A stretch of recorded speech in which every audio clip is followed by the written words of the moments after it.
They set out to discover the unknown. But something in the unknown was waiting for them.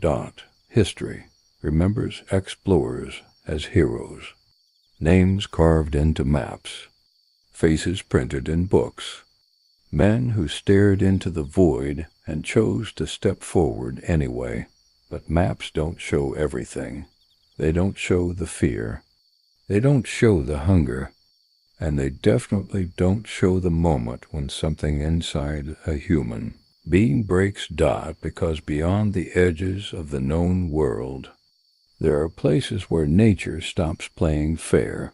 And once you cross that line, you don't always come back. The ice was silent, not the peaceful kind of silence, the kind that listens back. In 1845, 2 ships disappeared into the Arctic. Strong, reinforced, built for the impossible. Their crews were experienced, disciplined, confident. They carried enough food to survive for years. Every detail calculated. Every risk considered. At least they thought so. At first, everything went according to plan. The ships cut through the water, pushing deeper into the frozen unknown. The men laughed, worked, sang. There was purpose in every movement, confidence in every command. Then the ice closed in, slowly, quietly, without warning. One day the water was open. The next, it was gone. The ships didn't sink. They didn't crash. They were simply held, locked in place by something far stronger than wood or iron. The temperature dropped. The wind sharpened, and the horizon became a white, endless prison. At first, they waited.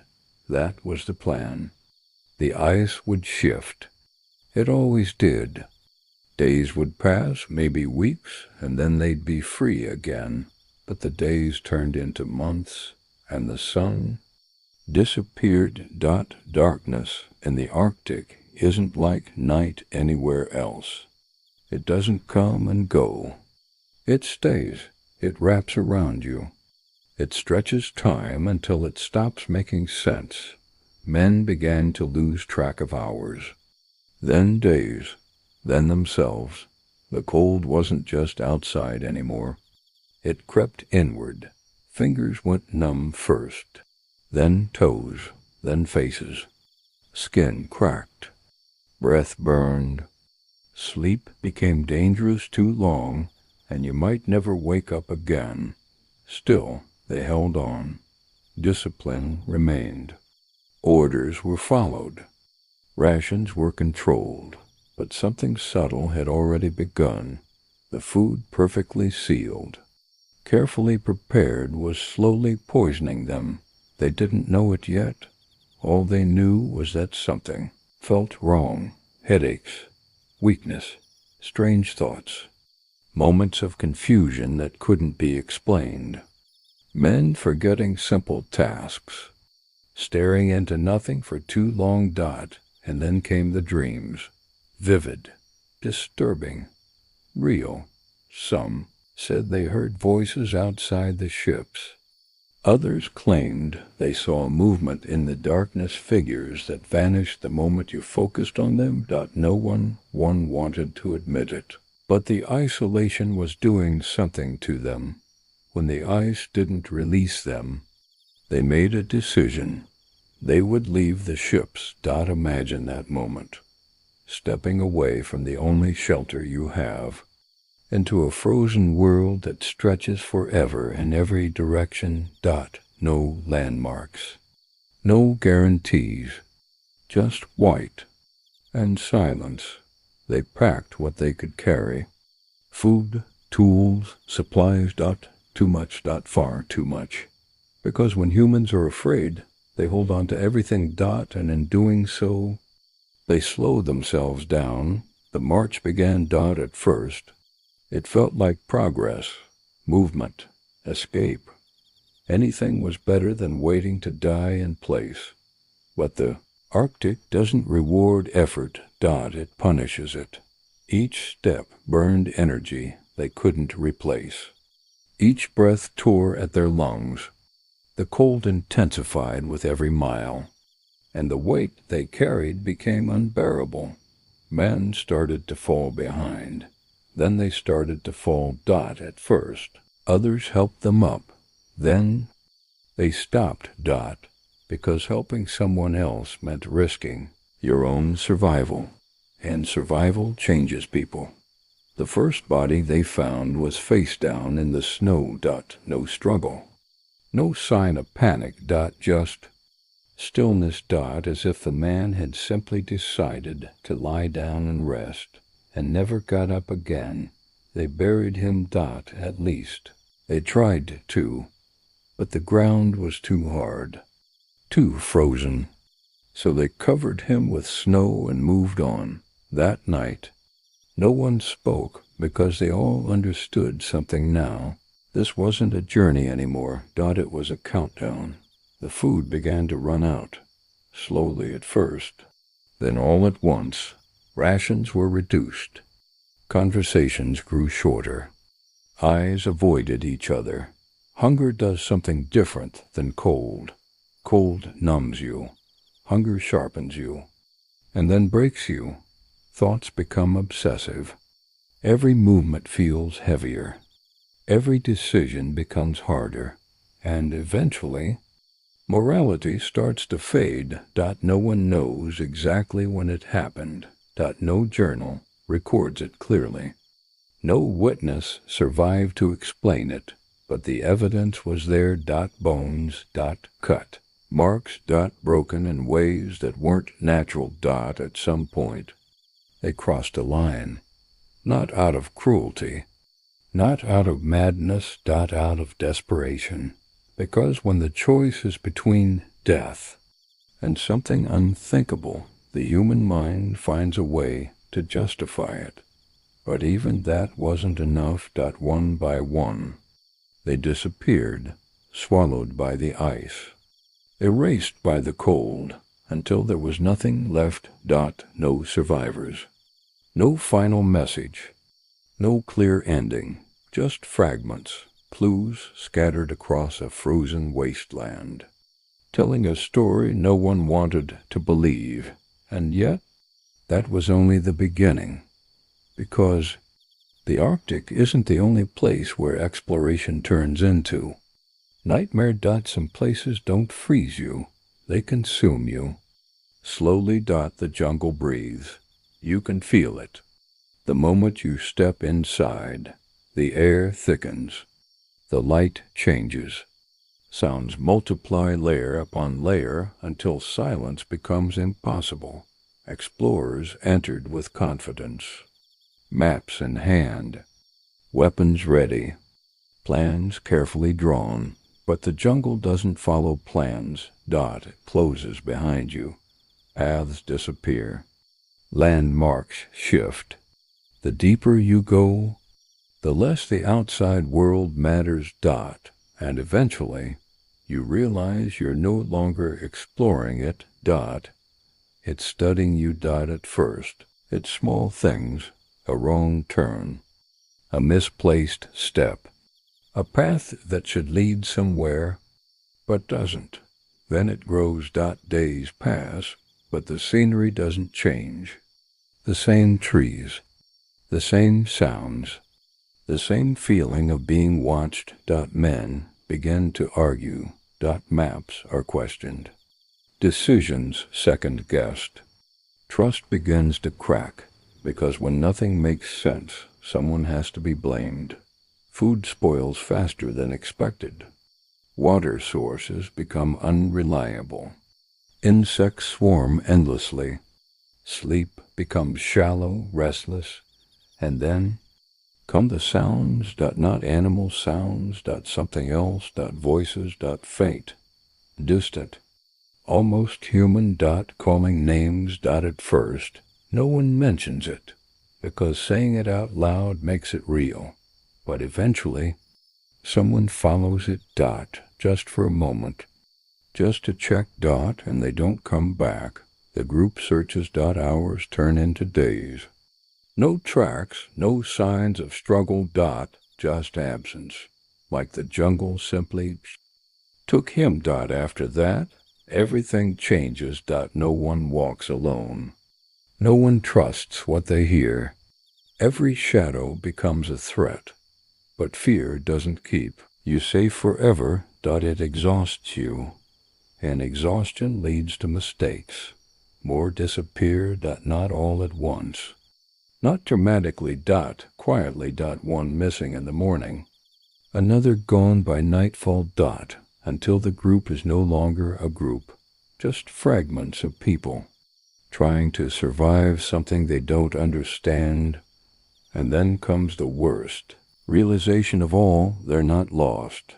They've been moving, walking, climbing, pushing forward every single day, but somehow they're still in the same place. The jungle doesn't trap you physically. It traps your sense of direction, your sense of time, your sense of reality. And once those are gone, escape becomes impossible. No bodies were ever found. No final camps. No clear ending. Just stories, and a silence that feels deliberate, because some places don't just kill you, they erase you. The mountain doesn't chase you. It doesn't need to, because the higher you climb, the less of you remains. At the base, everything feels possible. The air is crisp. The sky is clear. The summit distant but visible. It looks almost peaceful from below. A goal, a challenge, something to conquer. That illusion doesn't last long. Every step upward is a negotiation with your own body, and the body begins to say no. At first, it's subtle, a headache that won't go away, a strange heaviness in your limbs, breathing that feels just a little too fast. Climbers ignore it. They always do. Because turning back feels like failure, and failure is something explorers are trained to reject, but the mountain doesn't care about.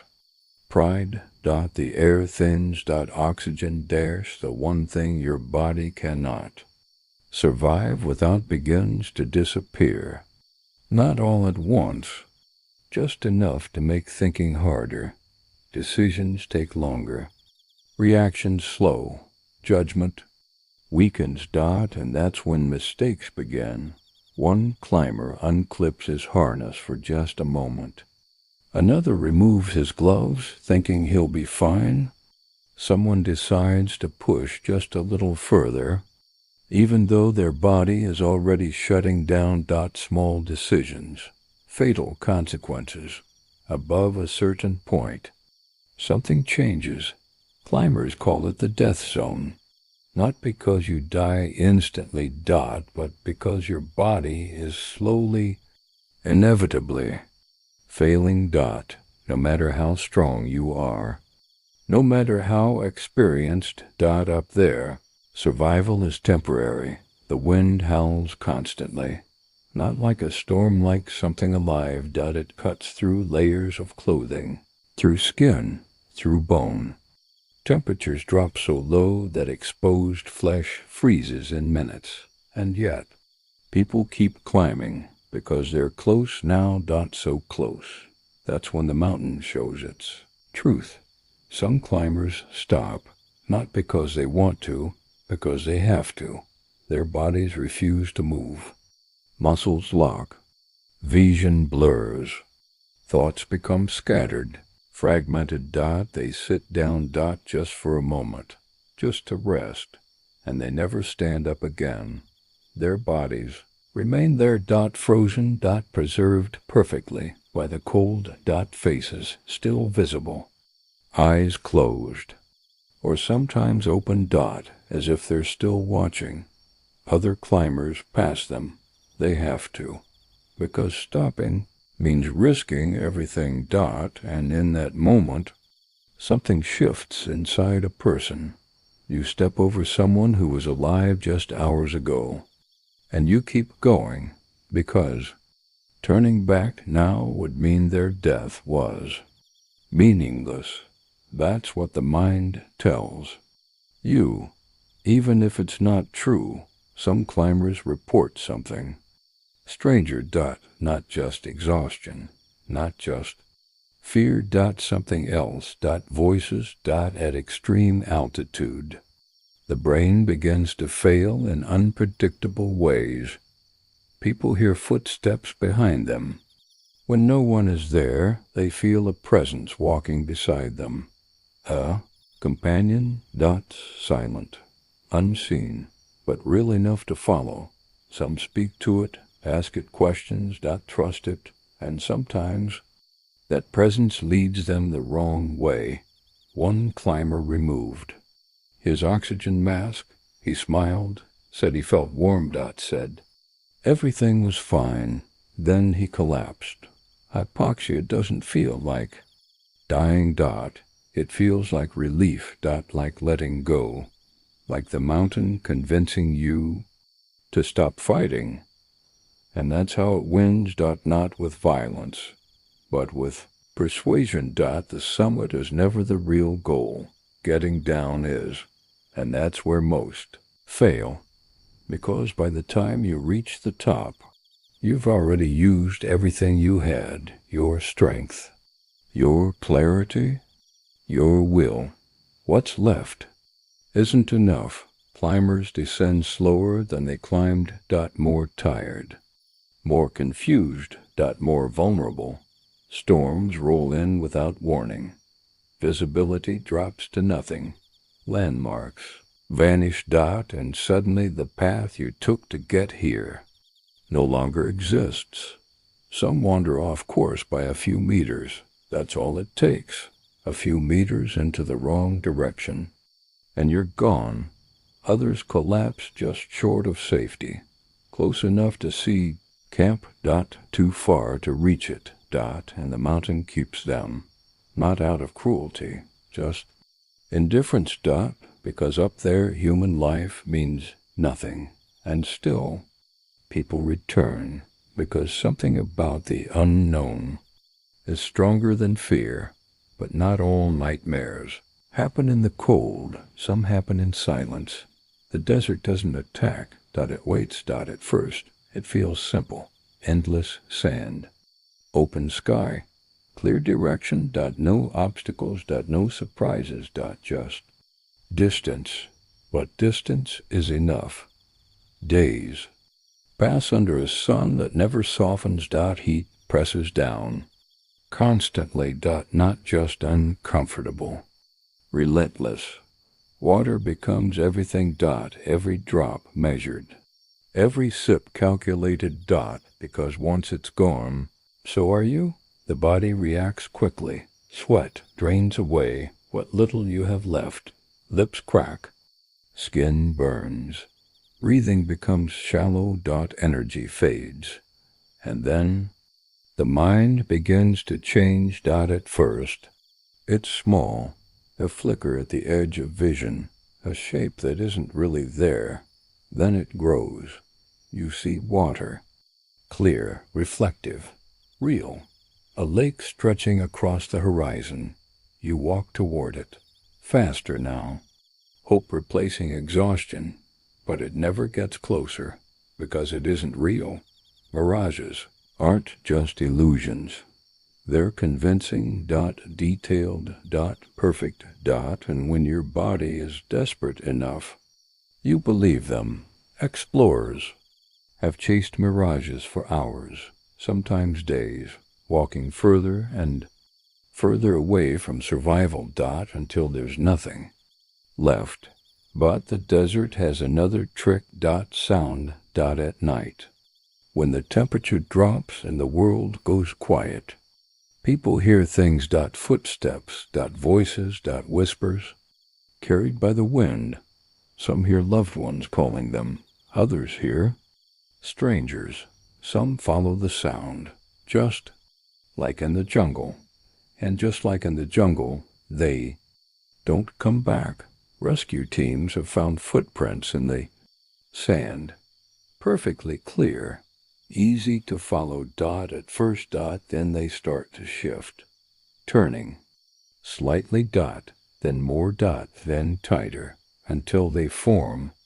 Circles dot endless, dot repeating dot proof of something terrifying. The person wasn't just lost, they were trapped inside their own. Mind dot walking in circles, until their body gave out, and the desert erased them dot no. Blood dot no violence dot no struggle dot just silence. Stillness dot because in the end the desert doesn't need to kill you dot it just waits for you to disappear. Isolation doesn't break you all at once dot.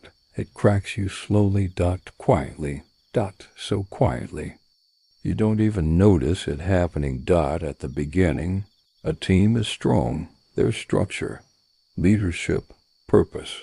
Everyone knows their role. Everyone trusts each other because they have to. Out there, trust is survival, but isolation changes the rules. Days pass without contact, but no voices from the outside world. No reminders of normal life, just the same faces, the same voices, the same tension. Building dot at first, it's small things, a disagreement over direction, a complaint about rations, a look that lingers just a little too long. Nothing serious, nothing. Dangerous dot, but in extreme conditions, small things grow. Hunger sharpens. Emotions, exhaustion remove patience. Fear distorts perception dot, and suddenly that small disagreement feels personal. That complaint sounds like an accusation. That look feels like a threat. The leader gives an order. Someone hesitates dot just for a second, but that second matters because hesitation spreads doubt, and doubt is contagious. Why are we going this way? Are you sure this is right? Do you even know where we are? Questions become challenges. Challenges become conflict dot, and conflict becomes something worse dot in one expedition. Journals were recovered, not complete dot, not clean, but enough to understand what happened. The writing changed over time dot, at the beginning clear, structured, confident, detailed observations, logical thoughts dot control dot then shorter. Entries dot Messier handwriting, less certainty, and then fragments. We're not alone. I heard it. Again, they're lying. I don't trust him. Number. Explanation dot no context dot just fear. Written into the page, something had shifted. Sleep became. Impossible dot not because of the environment, because of each other.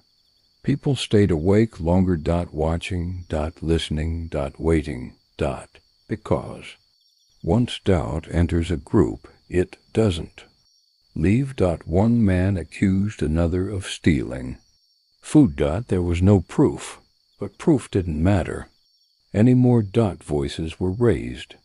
Weapons were drawn dot, not against nature, against each other.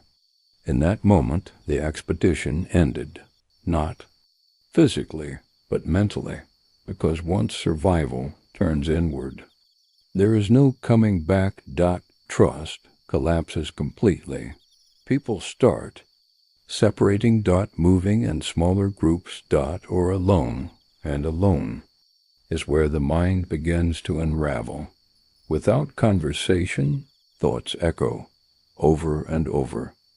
Louder each time dot. Memories distort. Fears grow. Reality becomes unstable. Some begin to see things, not shadows, not illusions dot. People dot. Figures standing at a distance dot. Watching dot. When approach they vanish. Others hear. Voices clear, close, whispering things they don't understand.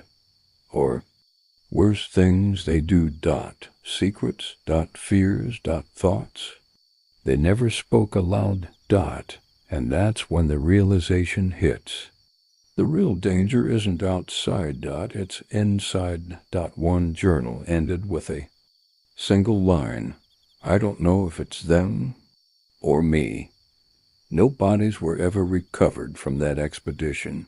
Just the journal, dot, and the silence that followed, because sometimes the environment doesn't kill you, dot, it reveals you, strips everything away until there's nothing left but instinct. And instinct isn't always human, dot, in the end. All these stories share something, dot, different places, different people, different outcomes, but the same final moment, the moment when the truth becomes unavoidable. They were never in control, dot, not of the environment, not of the situation, not even of themselves, because exploration isn't just about discovering the world, dot. It's about confronting the limits of being human, dot, and sometimes those limits are closer than we think. The ice didn't care who they were. Jungle didn't care what they knew. The mountain didn't care how strong they were. The desert didn't care how long they survived. In the end, none of it mattered, because the unknown isn't just something you explore, dot. It's something that changes you, consumes you, and sometimes keeps you, dot, forever, dot. Some places on Earth are still unexplored, dot, not because we haven't tried, but because asterisk something there doesn't want to be found.